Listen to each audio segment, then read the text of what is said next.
Bonjour à toutes et à tous. Vous êtes bien dans la session 11 sur les effets économiques et financiers de la perte de biodiversité, une session qui est organisée par l'Académie de Paris et la Banque de France. Et aujourd'hui, vous savez, à la session précédente, on a beaucoup parlé de changement climatique. C'est toujours un enjeu, un défi important pour tous, pour l'Union européenne en particulier. Et pour les prochaines années. Mais maintenant, on parle de plus en plus d'un concept un peu voisin, mais pas très différent. Et on va essayer d'en percevoir la définition et les contours, qui est la biodiversité et notamment la perte de biodiversité. Et l'objet de cette table ronde va être de regarder pourquoi il est urgent pour la France et pour l'Europe de s'intéresser à cette question. Quelles sont les politiques à mettre en œuvre et quelles sont les difficultés éventuellement qu'elles peuvent rencontrer dans leur mise en œuvre. Et pour cette session, nous avons la chance d'avoir parmi les meilleurs spécialistes de la question. Nous avons ici, tout à fait ici, alors, à ma droite, donc à votre gauche, Emmanuelle Assouan, qui est directrice générale de la stabilité financière et des opérations à la Banque de France, et Emmanuel aussi coprésident du groupe de travail sur la biodiversité au sein du réseau des banques centrales et des superviseurs sur le verdissement du secteur financier. C'est le NGFS, dont on va certainement reparler. Vous avez aussi Stéphane, donc tout à fait ensuite, vous avez Stéphane Dess, qui est chef de l'unité économie du climat à la Banque de France.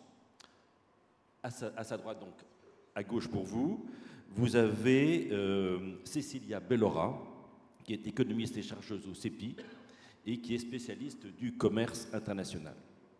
Enfin, nous avons tout à fait à l'extrémité Harold Levrel, qui est professeur à AgroParisTech, qui est économiste et spécialiste des questions écologiques.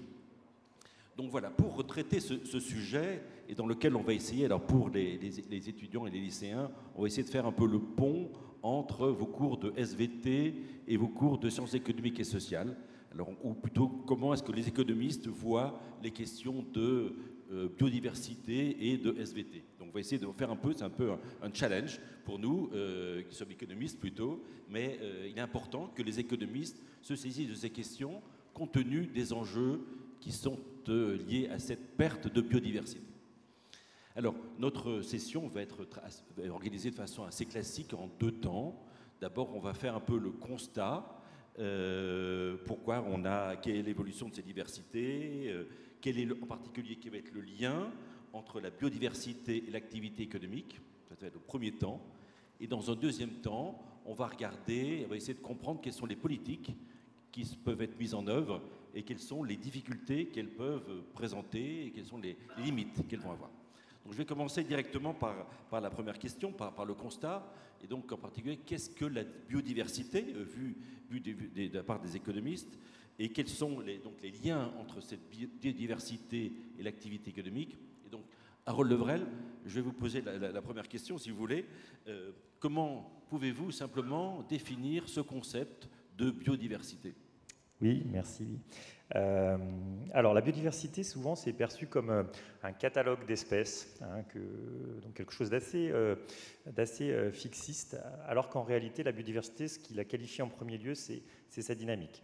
Mais on va dire qu'habituellement, on considère qu'on qualifie la biodiversité à partir de la diversité des gènes, diversité génétique, la diversité des espèces, donc, voilà, et la diversité écosystémique, c'est-à-dire les milieux naturels. À cela, il faut donc ajouter cette idée de relation dynamique. Je vais vous donner un exemple. Ce qui est aussi dans la biodiversité, c'est la relation entre l'abeille et la fleur. Et l'interaction entre cette abeille et cette fleur représente la pollinisation, qui est évidemment un élément clé de la biodiversité. Et en fait, c'est ça la biodiversité, c'est toutes ces interactions entre les espèces, plantes, animaux, et puis entre les différents niveaux organisationnels. Et puis, il ne faut pas oublier que nous-mêmes, nous sommes dans cette biodiversité, et on est même très présents, puisqu'on représente 35% de l'ensemble de la biomasse des mammifères de notre planète. Donc, vous voyez, terrestre. Donc on est très présent dans la biodiversité. Et nous-mêmes, nous hébergeons de la biodiversité. Donc nous avons des virus, nous avons des bactéries, nous avons des champignons sur notre peau, dans notre intestin, dans notre bouche.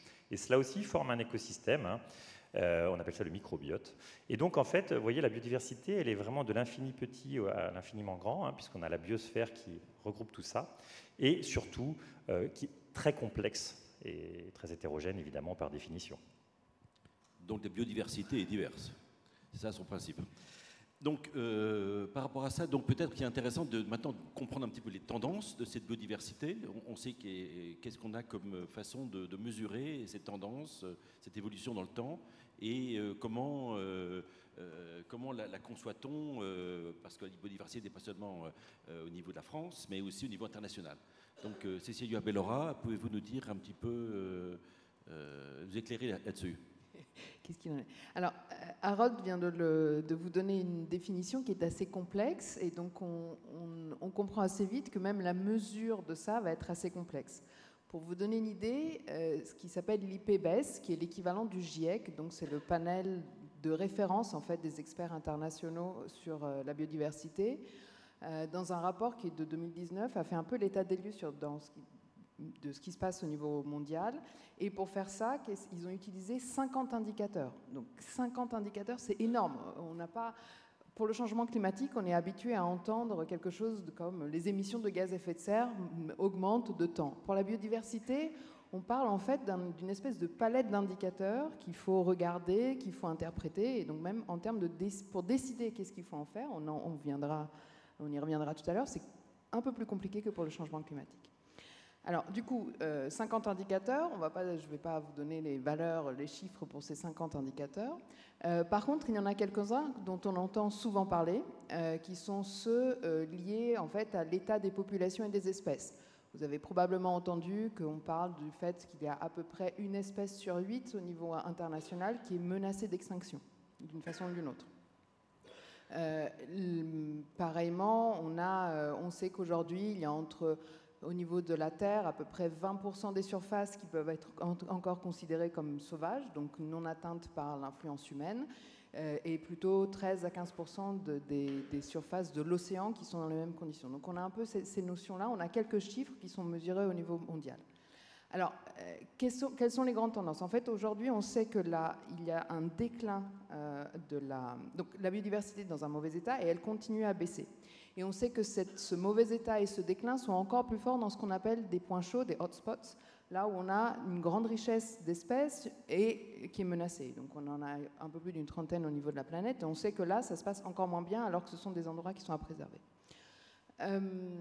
La deuxième chose qu'on sait, donc ça va pas bien, mais la deuxième chose qu'on sait, et c'est ça qui est vraiment marquant, c'est que en même temps, l'homme a eu, depuis le début en fait, de l'agriculture, de la domestication des espèces, des impacts sur la biodiversité. Donc ça remonte à plusieurs milliers d'années. Donc les impacts de l'homme sur son environnement ne sont pas nouveaux du tout. Par contre, ce qu'on sait, c'est que la moitié des impacts que l'homme a eu sur l'environnement et sur la biodiversité ont eu lieu depuis la deuxième moitié du XXe siècle. Donc dans les 50 dernières années, c'est quasiment tout s'est passé là. Et donc, en fait, ça va très, très vite. Donc, c'est un peu ça le constat qu'on a aujourd'hui. Ça va pas très bien, ça va de moins en moins bien, et c'est maintenant que ça se passe, et ça s'est accéléré dans les 50 dernières années. Merci, Cécilia. Donc, maintenant, je vais interroger peut-être Emmanuel Assouan pour nous donner... Donc là, on était parti d'un constat macro, les évolutions des grandes tendances, on sait que ça va pas bien, on sait que c'est très complexe à mesurer, c'est un peu le challenge, le défi. C'est qu'on n'a pas il faut voir les interactions entre ces différents éléments, et on va essayer de trouver des exemples pour essayer de rendre les choses un peu plus concrètes. Donc, Emmanuel Assouan, est-ce que vous pouvez nous donner des exemples de cette... Absolument, je vais essayer. Bonjour à tous. Donc, je vais essayer de trouver des exemples alors, qui ne sont peut-être pas aussi ancrés dans la biodiversité que dans la nature en général. Et on va partir aux Amériques pour un exemple qui va être bientôt publié, sur lequel on travaille dans le cadre du NGFS, le Network for Greening the Financial System, pour justement essayer de donner une portée concrète aux considérations. Pourquoi est-ce qu'une banque centrale, des superviseurs bancaires regardent ces risques? Alors, je vous emmène le long du fleuve Colorado.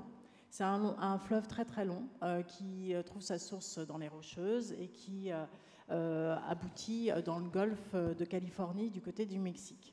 C'est à peu près 40 millions de personnes tout au long de son chemin, de son tracé, de son lit, qui boit l'eau du Colorado, de la Colorado River, que tout le monde connaît. C'est un peu les mythes de l'Ouest. C'est à peu près des services écosystémiques, on n'en a pas encore beaucoup parlé jusqu'à présent, mais la nature, la biodiversité, ça rend des services en termes de protection, de capture du CO2, c'est des services alimentaires, de l'eau, c'est de la capacité à manger, c'est de la régulation du climat, c'est un certain nombre de services qu'on appelle écosystémiques qu'on va peut-être élaborer un peu plus tard et qui sont très importants pour l'ensemble des économies alentour. Donc je disais à peu près 40 millions de personnes qui boivent son eau, mais c'est 16 millions d'emplois le long de cette rivière du Colorado qui sont directement dépendants de la rivière, ce qui fait à peu près 1000 milliards de revenus de salaire, de revenus associés à cette rivière du Colorado. Donc ça, c'est vraiment les bases. On a une rivière et ça a des conséquences économiques en termes de services donnés à son environnement, mais aussi de revenus et donc d'emplois en la matière. Et puis, on observe des risques, et ils sont déjà matériels. Les risques, c'est une baisse de la quantité et de la qualité de l'eau associée à la rivière. La qualité, c'est de la pollution, la quantité, c'est le changement climatique, c'est de l'agriculture très intensive qui pompe l'eau. Et ça a conduit, notamment sur cette rivière, à assécher les 160 km aval, donc les 160 km qui touchent normalement la mer, le golfe de Californie, ils sont grosso modo, en temps normal, ils sont asséchés là où normalement la rivière devrait être large et se jeter dans l'océan. Et ça veut dire quoi? Ça veut dire que sur 20 ans, et là on revient un peu à ce que Cécilia mentionnait tout à l'heure, entre 2000 et 2021, la rivière, elle a perdu 40 000 milliards de litres d'eau en l'espace de 20 ans, ce qui correspond, pour vous donner un ordre d'idée, à la consommation des Américains, des États-Uniens, sur à peu près 33 ans d'eau. C'est énorme, c'est colossal.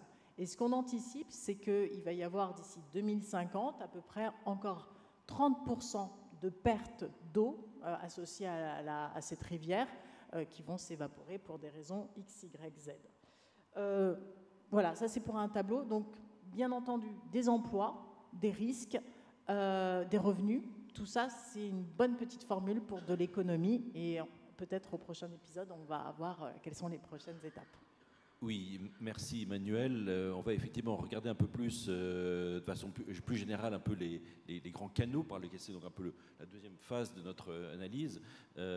Comment est-ce que l'activité économique, Emmanuel a commencé à l'expliquer, de manière générale, quels sont les grands canaux de transmission, de relations qui peuvent exister entre la biodiversité et l'économie. Harold Levrel, est-ce que vous pouvez nous expliquer un petit peu comment ça fonctionne? Quelles sont les caractéristiques particulières de la biodiversité en termes économiques? Alors, la biodiversité, elle offre beaucoup de services à l'économie dans son ensemble, mais pas forcément à des secteurs économiques toujours bien identifiés. Par exemple, cette biodiversité va permettre de filtrer l'eau, de la purifier grâce aux micro-organismes du sol, va permettre, comme il a été indiqué, de séquestrer du carbone, va permettre d'atténuer les phénomènes de submersion qui vont aujourd'hui être de plus en plus importants, que ce soit pour les rivières ou que ce soit sur les zones côtières.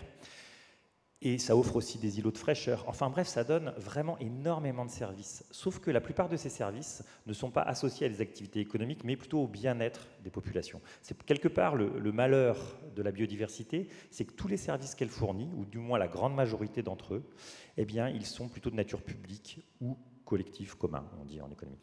Alors pour autant, il y a des secteurs d'activité qui sont quand même plus directement touchés par des érosions de la biodiversité, comme par exemple l'agriculture, de manière assez paradoxale. Et aujourd'hui, on a un projet de loi sur l'agriculture qui va être proposé et qui va à l'encontre des évidences écologiques d'une agriculture soutenable. Parce qu'en fait, un truc tout bête, mais un sol qui est fertile, c'est un sol qui est composé d'une grande diversité, notamment les vers qui vont construire des petits tunnels. Ces tunnels permettent à l'eau de s'infiltrer dans les sols et donc de capter un maximum cette eau qui devient de plus en plus rare. Mais c'est aussi à travers ces micro-organismes du sol qu'on va avoir un renouvellement de la fertilité par en fait, des interactions écologiques sur lesquelles je ne vais pas revenir ici en détail. C'est aussi par la diversité des plantes qu'on va avoir une capture de l'azote qui va pouvoir s'infiltrer dans le sol. Et donc, en fait, l'agriculture est très dépendante de la biodiversité. Malheureusement, dans un modèle productiviste comme il fonctionne aujourd'hui, eh bien, on est dans une forme d'utopie où, grâce aux intrants de synthèse, que ce soit sur les fertilisants ou sur les pesticides, on a cette idée qu'on peut tout contrôler. Et donc, finalement, la nature est plutôt un problème qu'une solution. Donc cet exemple de l'agriculture, il est assez symptomatique d'une relation à la biodiversité qui est assez mal comprise et qui est souvent discutée à l'aune d'enjeux très court-termistes et pas sur une logique, par exemple, de souveraineté alimentaire à long terme. Ça, c'est un gros dossier qui n'a pas été discuté. La souveraineté alimentaire, elle se conjugue certes avec une urgence qui est celle de nourrir une population demain et de donner un revenu aux agriculteurs qui soit décent, mais c'est aussi un enjeu de long terme, et peut-être encore plus un enjeu de long terme dans un contexte de changement climatique et d'événements extrêmes qui vont se répéter. Au-delà de ça, en fait, on a assez peu de secteurs qui sont très directement impactés par l'érosion de la biodiversité. Il y a le secteur du tourisme de vision, ce qu'on appelle l'écotourisme. Je pense par exemple à la baie de Somme, pour donner des exemples à proximité. La baie de Somme qui a connu une augmentation forte des populations de phoques depuis une vingtaine, trentaine d'années, bénéficie aujourd'hui d'un tourisme qui est très alimenté par cette idée d'aller voir les phoques, en fait.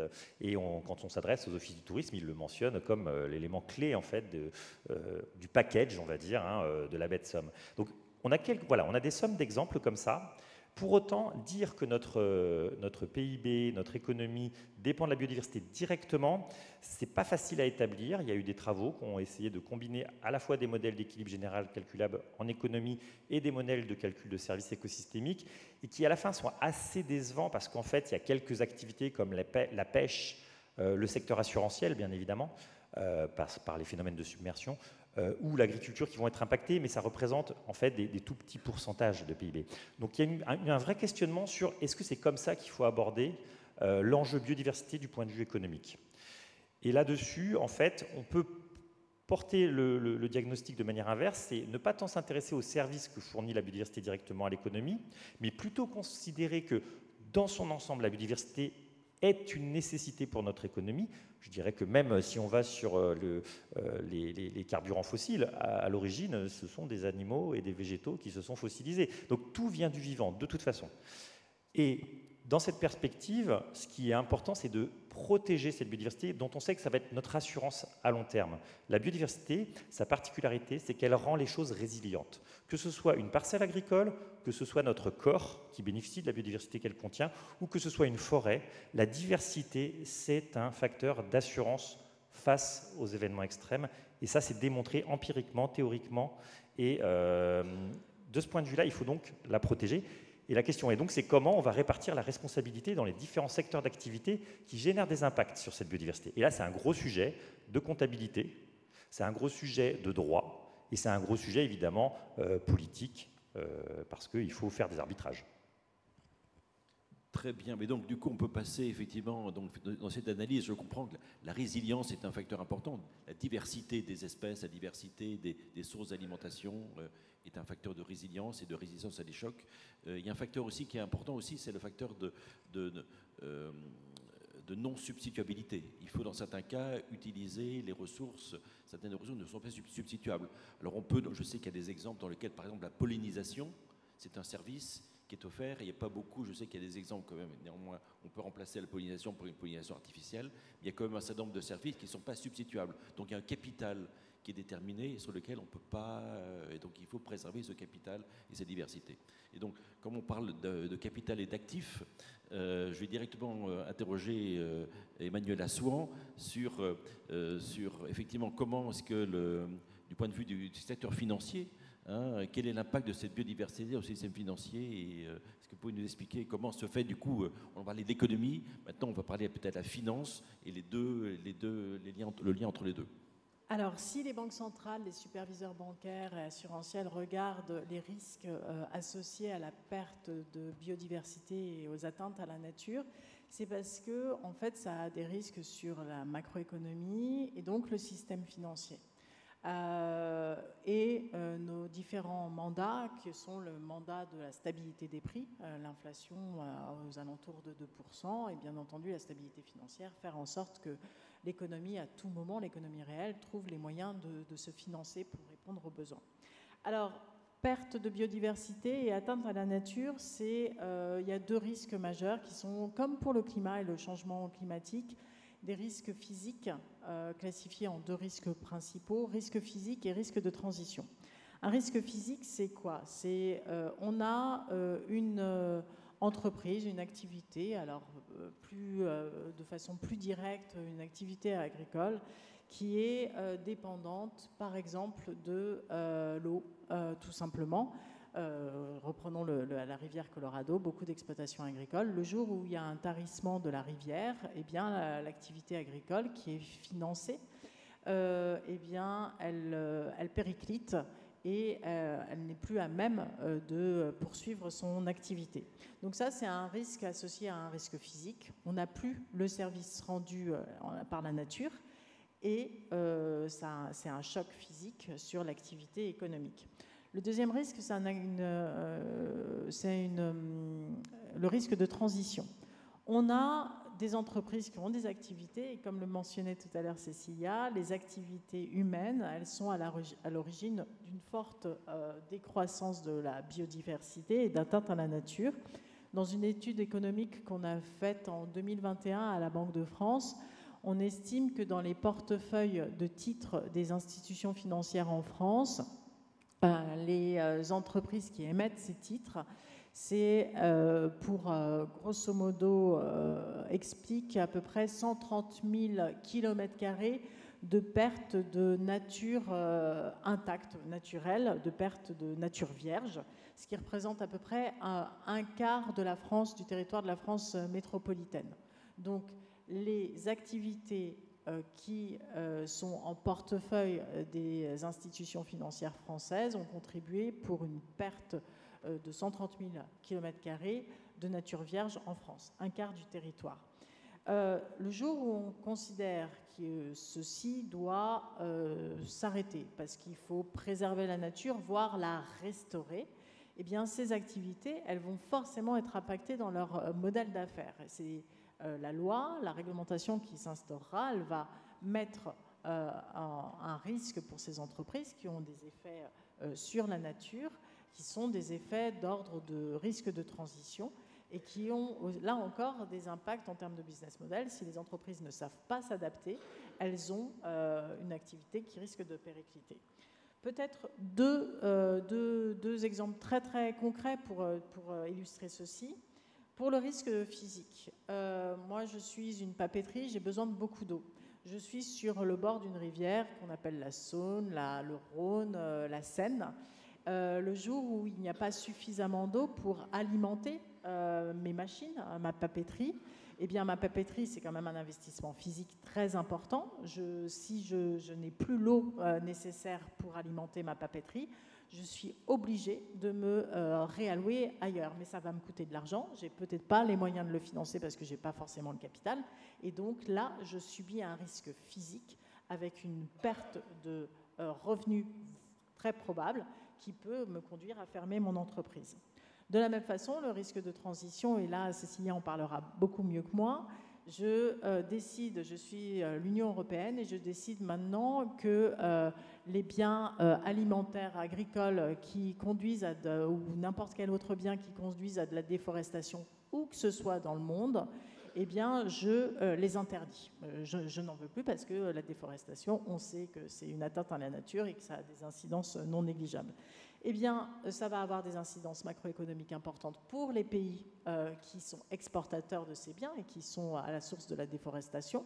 Une balance des paiements qui va se dégrader, une perte de croissance économique, mais ça va être aussi des incidences pour les pays importateurs, puisque le prix des biens va vraisemblablement monter, et donc ça a des incidences en termes d'inflation vraisemblablement aussi à la hausse. Et donc tout ceci fait que nous, avec notre casquette de politique monétaire et de stabilité des prix, on est obligé de regarder ce risque de transition parce que ça a une incidence sur le niveau des prix, mais on est aussi obligé de le regarder au titre du risque physique notamment et de transition au titre de la stabilité financière parce qu'une entreprise, c'est du crédit auprès d'une banque et donc un risque financier pour la banque et donc un risque financier pour le système financier dans son ensemble. Merci Manuel. Donc effectivement, comme dans le cas du changement climatique, on a les portefeuilles bancaires et d'assurance sont menacés par ce risque qui est diffus mais qui est matériel. Et donc là, c'est sur le côté stabilité financière, aussi sur le côté stabilité des prix. Mais je vais demander plus en détail de regarder plus en détail cette question à Stéphane Dess. Stéphane, quelles sont les conséquences en général de la perte de biodiversité sur l'évolution des prix? Est-ce qu'on voit des effets? Est-ce que c'est important? Oui, bonjour à tous et à toutes. Sur l'évolution des prix, il faut repartir, comme ça a été mentionné précédemment, des impacts que les risques liés à la nature font peser sur le secteur agricole. Alors c'est pas anodin, parce que le prix des denrées alimentaires a un impact important sur le niveau général des prix. On l'a vu lors du récent épisode inflationniste des années précédentes, que même si le choc initial était lié à l'énergie, à un moment donné, l'inflation liée au prix des denrées alimentaires a contribué pour la moitié à l'inflation que l'on a observée en France. Alors, les risques qui sont liés à la nature exercent des pressions sur la production agricole, notamment via les baisses de rendement du secteur agricole. Alors, deux exemples peut-être. Le premier, on a parlé un peu de pollinisation.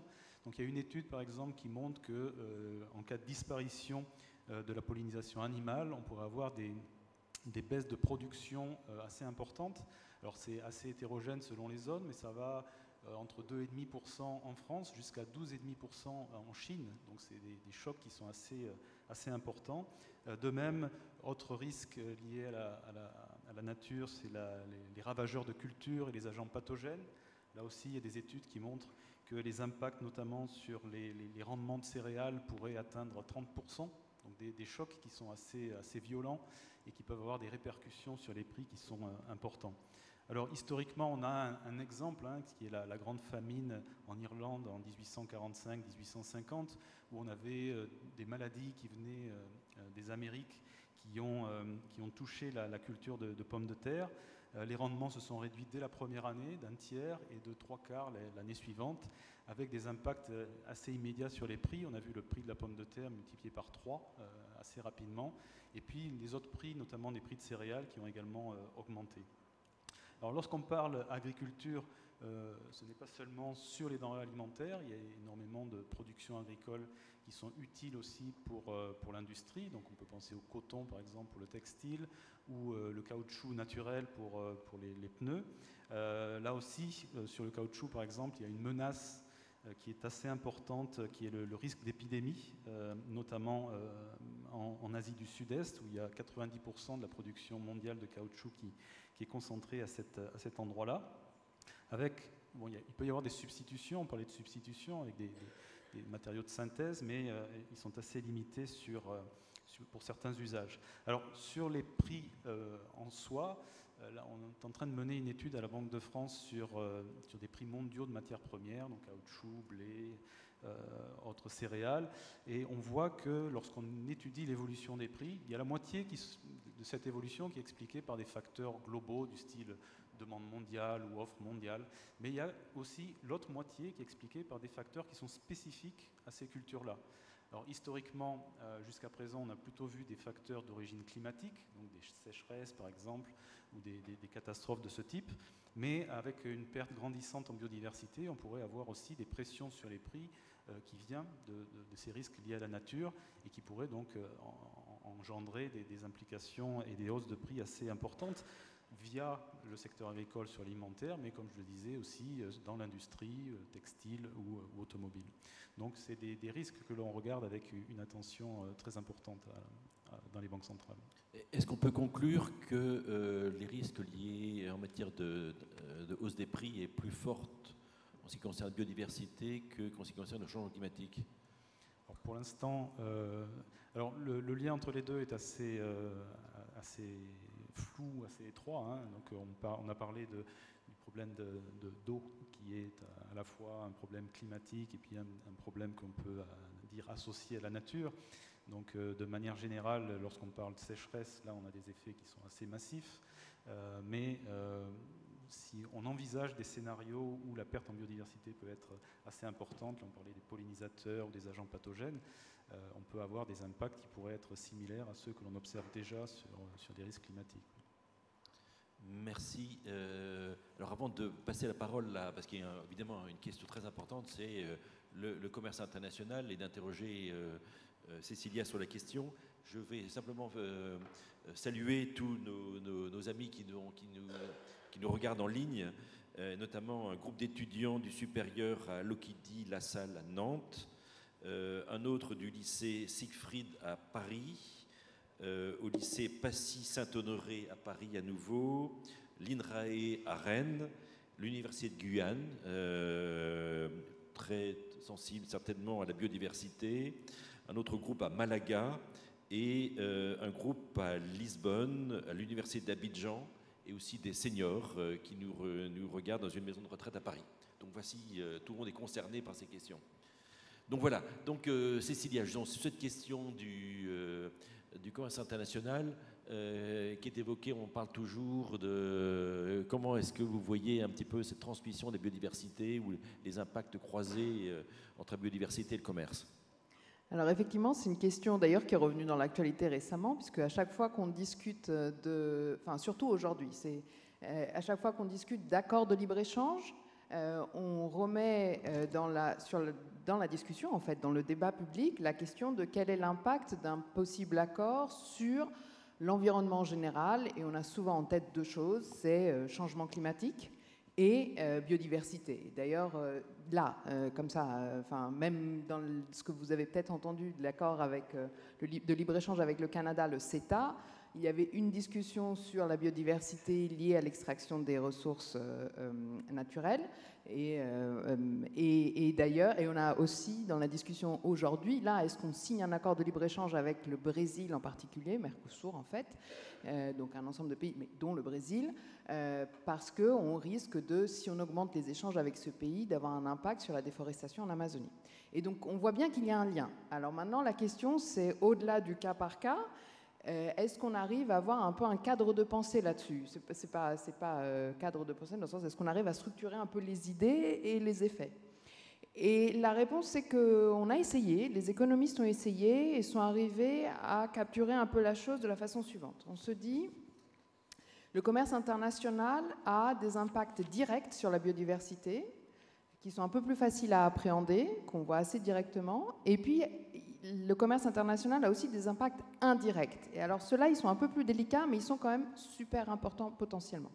Alors, commençons par la partie simple, impact direct. Impact direct, première chose, en fait, le commerce international, c'est du transport. Des bateaux en particulier, beaucoup de bateaux qui bougent, également des avions qui transportent des marchandises. Et donc ça, simplement le déplacement, c'est des émissions, mais qui dit changement climatique dit aussi perte de biodiversité, parce qu'on sait que le changement climatique est une des premières raisons de perte de biodiversité. Et puis, qui dit transport, dit aussi une autre chose, dit infrastructure de transport. Ports, aéroports, Et donc ça, en fait, ce sont des atteintes directement au milieu naturel dans lesquels on les installe. Et donc on artificialise des sols, on artificialise des bords de mer, et ça peut être, surtout pour les ports, ça peut être des espaces qui sont a priori riches en biodiversité. La troisième chose qui est extrêmement importante, et là on a vraiment un impact direct du commerce, c'est la diffusion en fait, d'espèces qui peuvent être invasives. Et on sait à nouveau que les espèces invasives sont une autre des principales raisons de perte de biodiversité. Qu'est-ce que c'est que ça? En fait, on embarque du bois en Asie ou ailleurs, et en fait, on transporte ce bois, on vient le décharger en Europe. Mais en fait, dans ce bois, ou même dans la palette de bois qui en fait était sous les produits qu'on vient de déplacer, il y a une bestiole, un champignon, qui en fait va se diffuser du coup dans un milieu qui est tout nouveau pour elle, dans lequel elle n'a pas de prédateurs, et ça peut faire des dégâts sur l'environnement où elle atterrit. Et ça s'est déjà produit, on sait que ça se produit. Et donc ça, c'est vraiment, le commerce est un vecteur direct pour ça. Donc on déplace, y compris des virus, etc. On l'a aussi vu, au-delà de la biodiversité, sur les échanges et les mouvements de personnes, très récemment avec Covid. Donc ça, ce sont vraiment les impacts directs. Gardez aussi en tête une autre chose, c'est que qui dit commerce, alors ça pour un économiste du commerce, c'est vraiment le premier truc auquel on pense, qui dit commerce dit spécialisation. En fait, dès lors que deux pays s'ouvrent au commerce, ils vont avoir tendance à se spécialiser selon leurs avantages. Et oui, mais sauf que quand je dis spécialisation, c'est exactement l'inverse de diversité. Donc on voit bien qu'il y a quand même un truc, spécialisation, et en particulier on le voit sur la biodiversité cultivée, entre autres, parce que c'est quelque chose qui est important aussi. On va avoir plutôt tendance à se spécialiser dans des cultures dans lesquelles on est plutôt bon, et sauf que du coup, si on ne produit que du blé, dans nos champs, on aura quand même une diversité beaucoup moindre, et donc une probabilité de se faire attaquer, que les champs de blé soient attaqués par des bestioles qui sont spécialisées dans ça. Donc ça, ce sont vraiment les impacts directs. Il y a aussi des impacts indirects qui sont aussi très importants, qui sont un peu plus difficiles à garder en tête. Le premier de tous, c'est le fait que le commerce international, ce qu'il fait, c'est qu'il va couper le lien, il va disjoindre le lieu où il y a une demande pour un bien et le lieu où ce bien est produit. Et du coup, c'est plus difficile de se rendre compte des impacts d'une demande sur l'environnement parce que peut-être que ces impacts auront lieu ailleurs. Et c'est quelque chose qui a été beaucoup étudié au début des années 2000 et c'est un phénomène qu'on appelle le changement d'utilisation des sols indirect. Alors ce qui s'est passé, ce qu'on a beaucoup étudié, c'est la question des biocarburants. Je vous prends l'exemple juste pour que ça vous parle un tout petit peu, mais c'est vrai pour plein de choses. À l'époque, en fait, il y avait des gouvernements, des États, l'Union européenne, les États-Unis, qui ont mis des mandats d'incorporation dans des biocarburants. En fait, on se disait, plutôt que d'utiliser de l'énergie, du pétrole, on va obliger à avoir un mélange entre alors ça dépend, soit de l'alcool, de l'éthanol et de l'essence, soit de l'huile végétale et du gasoil, parce qu'en fait, ça peut se brûler. Mais ça fournit de l'énergie, mais du coup, c'est quelque chose qui n'est pas d'origine fossile. Sauf qu'on s'est rendu compte qu'une partie, du coup, on augmentait la demande agricole pour ces biens-là, pour produire de l'éthanol et des huiles végétales. Mais on s'est rendu compte qu'on l'augmentait tellement qu'en fait, on avait un impact sur les prix internationaux, qui ont un peu augmenté. Et le fait que ces prix internationaux aient un peu augmenté, en fait, ça a incité d'autres pays et d'autres agriculteurs à travers le monde, alors que les mandats étaient européens et américains, à produire ces biens-là, voire même à produire des choses que les Européens et les Américains ne produisaient plus pour produire de l'éthanol et du carbone. Et ce que les modèles nous ont montré, c'est qu'en fait, les endroits où on allait mettre en culture des terres, parce que c'était là que c'était productif, ça risquait d'être l'Amazonie. Qu'on allait risquer en partie de déforester l'Amazonie, je caricature un peu, mais parce qu'on allait déplacer de la demande, etc., liée au mandat d'incorporation des biocarburants. Et donc vous vous rendez compte de la complexité de la question. On a ici des politiques qui sont plutôt en faveur du changement climatique et qui en fait risquent d'avoir des conséquences sur la biodiversité ailleurs. On peut jouer avec un peu ce jeu des déplacements indirects avec plein de choses, y compris des mandats très forts sur de l'agriculture biologique, par exemple en Europe.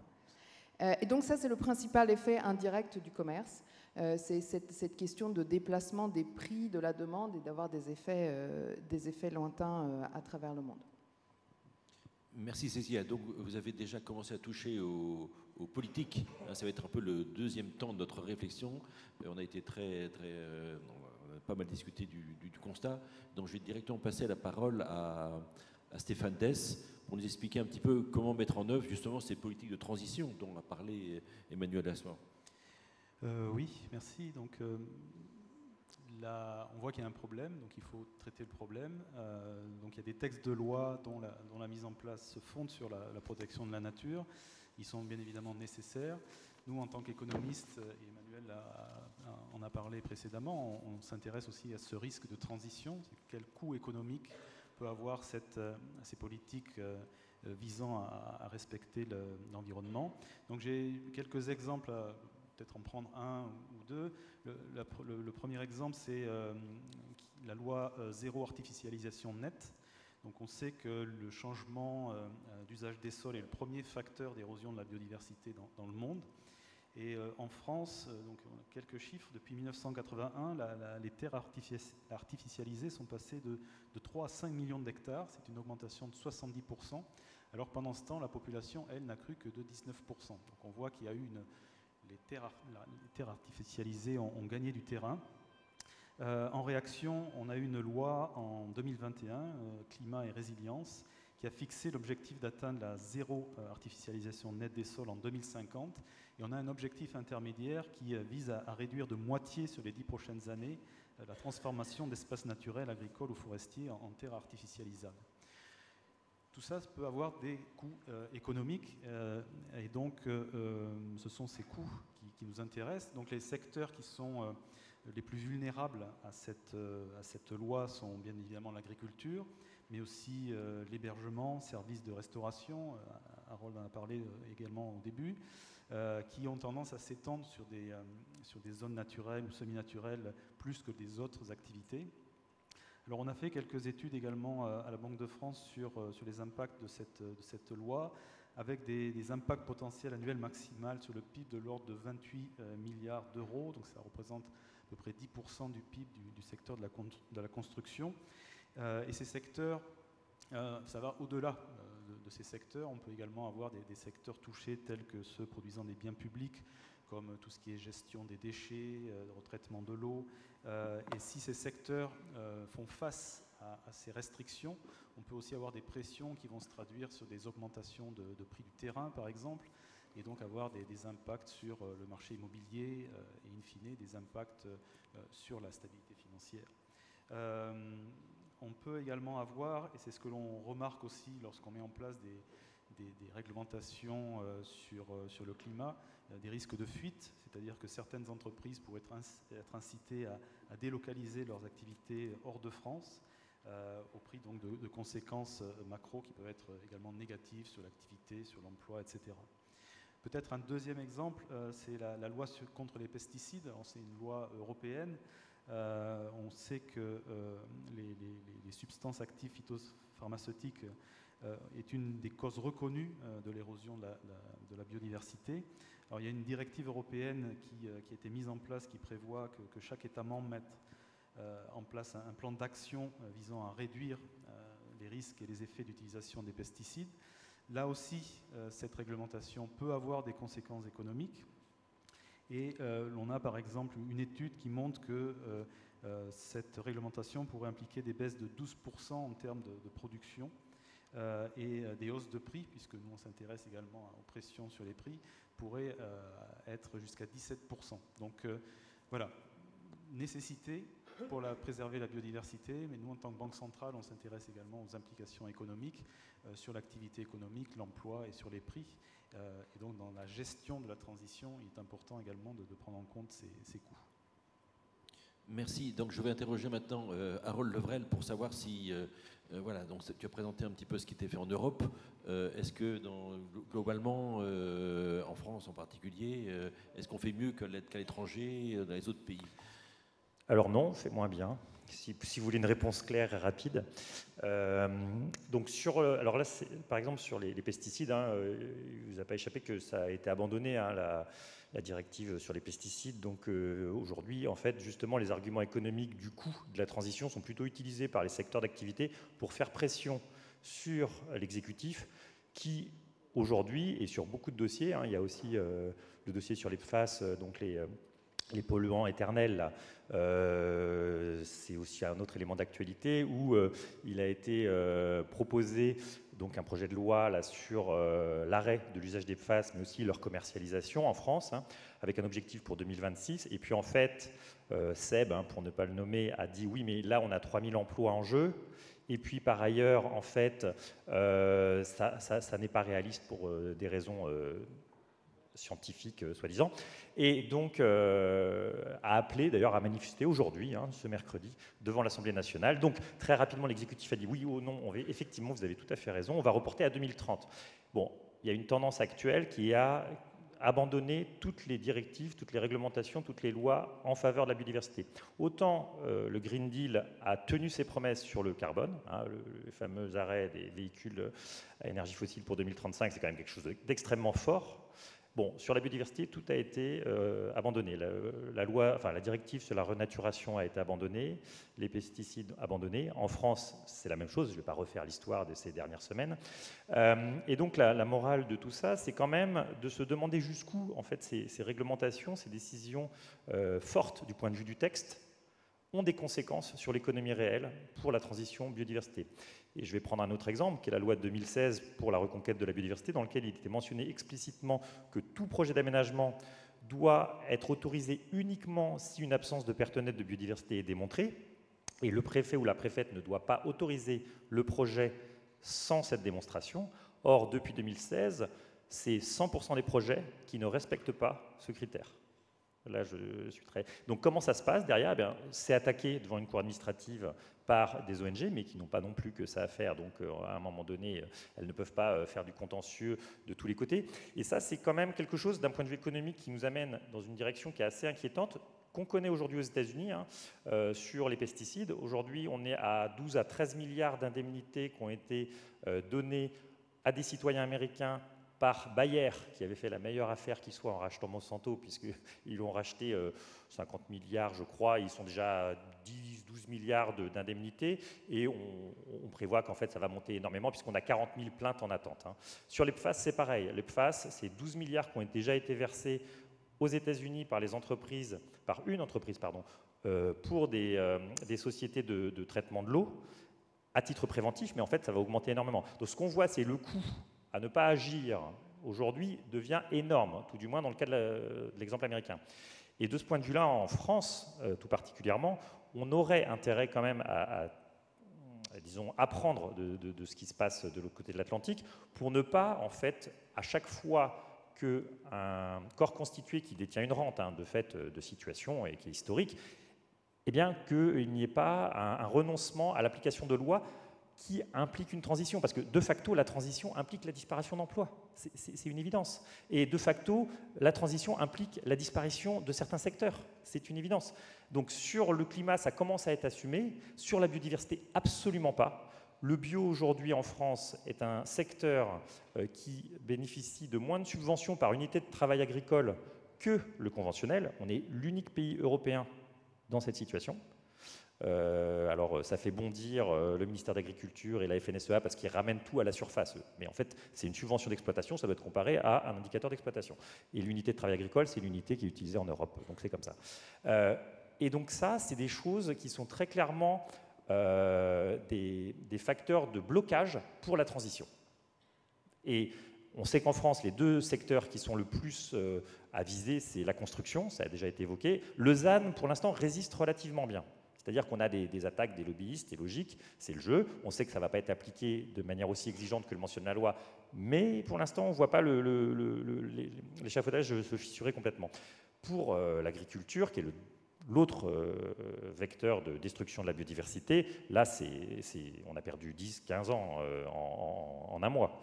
Donc, si vous voulez, je pense que sur cette question de comment est-ce qu'on va mesurer économiquement l'impact de l'érosion de la biodiversité, c'est très compliqué, que ce soit du côté des risques de transition ou des risques matériels. Et là, ce que je viens d'évoquer, c'est plutôt des risques de contentieux, qui est une autre catégorie de risque, qui est portée soit par des entreprises qui subissent le préjudice. Les ostréiculteurs, par exemple, commencent à agir là et à se constituer partie civile en association avec des ONG pour attaquer les pollueurs qui leur causent des fermetures récurrentes. Je pense que de ce côté-là, on a des des évaluations économiques intéressantes à produire. Le coût de la transition, on peut l'établir, et moi je suis très favorable à ça d'un point de vue comptable, c'est-à-dire de commencer à inscrire au passif la dette correspondant à la non-action par rapport à des textes réglementaires donc opposables. Donc c'est une dette qui a une réalité légale, qui a une réalité économique et politique.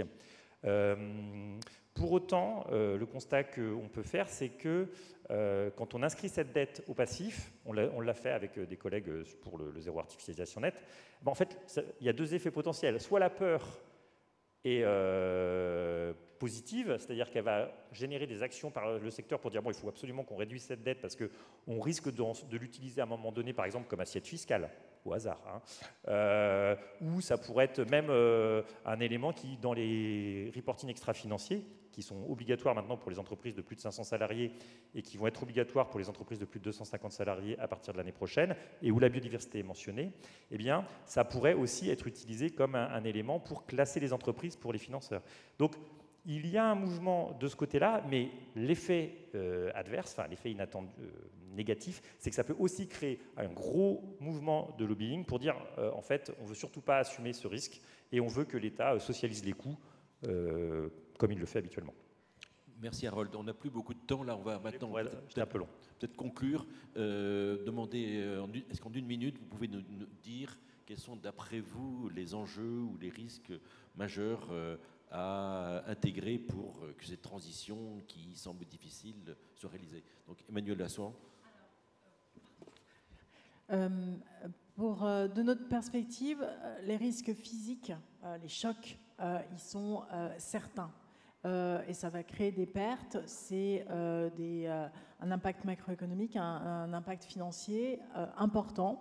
Ça va nécessiter, et c'est incontournable, même si on a des hoquets sur le chemin, des politiques pour restaurer la nature et la biodiversité. Et donc ça va aussi créer des impacts macroéconomiques et des impacts financiers. Il faut qu'on se prépare pour les deux, qui sont des choses certaines. Et nous, notre mission, c'est très rationnel. C'est de dire, on a une certitude qui va se matérialiser, qui déjà se matérialise et qui va se matérialiser. Notre mission en termes de stabilité des prix et de stabilité financière, c'est de s'assurer qu'on est à même de quantifier et de se préparer pour la matérialisation de ces risques. Donc on a besoin de trois choses principalement. Nous, c'est d'abord d'identifier les sources de risques. On en a parlé beaucoup, hein, que ce soit l'eau, la biodiversité, l'ensemble des éléments d'interdépendance. Il faut les identifier, il faut qu'on identifie l'impact sur la macroéconomie, il faut qu'on identifie l'impact sur la stabilité financière et sur le système financier. Et pour ça, on a besoin d'outils pour visuellement voir l'état des lieux actuels, la photo, mais aussi on a besoin d'outils pour se projeter, pour avoir un peu plus un narratif prospectif. Et pour ça, il faut les deux. On a besoin de données, de métriques. Il y en a beaucoup des données, mais elles sont un peu dispersées. On va avoir des requis réglementaires pour mieux constituer une base de données sur les impacts et les fragilités associées à la nature et à la biodiversité pour les acteurs économiques, mais aussi pour mesurer leur impact sur la nature et la biodiversité. Ça, c'est très bien, ça va rentrer en vigueur très bientôt. On a besoin de métriques. Tout à l'heure, Cécilia mentionnait le fait qu'on avait 50 indicateurs différents pour mesurer ce qu'était la biodiversité, contre un, par exemple, sur le carbone, sur le changement climatique ou les gaz à effet de serre. Là, on a besoin de progresser en la matière. Et puis, on a un besoin matériellement, pour les économistes que nous sommes, et parce que c'est comme ça qu'on fait des projections, on a besoin de scénarios. Et pour les scénarios, on a besoin de modèles économiques. Et les modèles économiques, jusqu'à présent et depuis 200 ans, ils considèrent que la nature, comme c'est gratuit, ça n'a pas de prix, ça n'a pas besoin d'être pris en compte dans les équations. Parce que c'est là et ce sera là pour toujours. Sauf que maintenant, on sait que non, ce ne sera pas forcément là pour toujours, et que pourtant, ça rend beaucoup de services qui n'ont pas de prix. Et donc, les modèles, il faut qu'on puisse les amender pour mieux tenir compte des dépendances réelles à la nature et puis des impacts à la nature des différentes activités. Et c'est important parce qu'un modèle, c'est quoi? C'est un facteur de production qui est le capital. et un autre qui est le travail. Et généralement, l'un se substitue à l'autre, on met plus de capital, moins de travail, etc. Tout. Mais le jour où on dit la nature n'est plus là, est-ce que c'est substituable par du travail et du capital?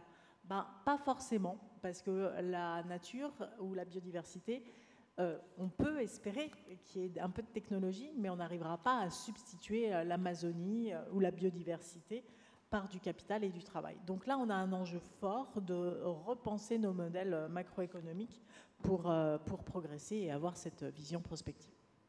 Merci Manuel. Stéphane?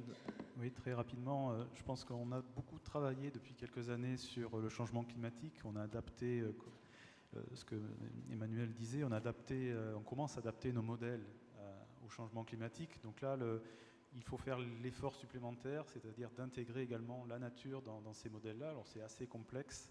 On peut se baser sur le travail que l'on a fait, mais pour rebondir sur ce que Harold disait, on a ces deux coûts, le coût de transition et le coût physique. On le voit bien, on essaye de le calculer pour le changement climatique avec des risques de transition qui ont des coûts à court terme, mais qui permettent de réduire les risques physiques à plus long terme. Je pense qu'on est un petit peu dans le même ordre d'arbitrage aujourd'hui, mais en tant que macroéconomiste, il faut bien évaluer les deux, à la fois le coût de transition et le coût du risque physique.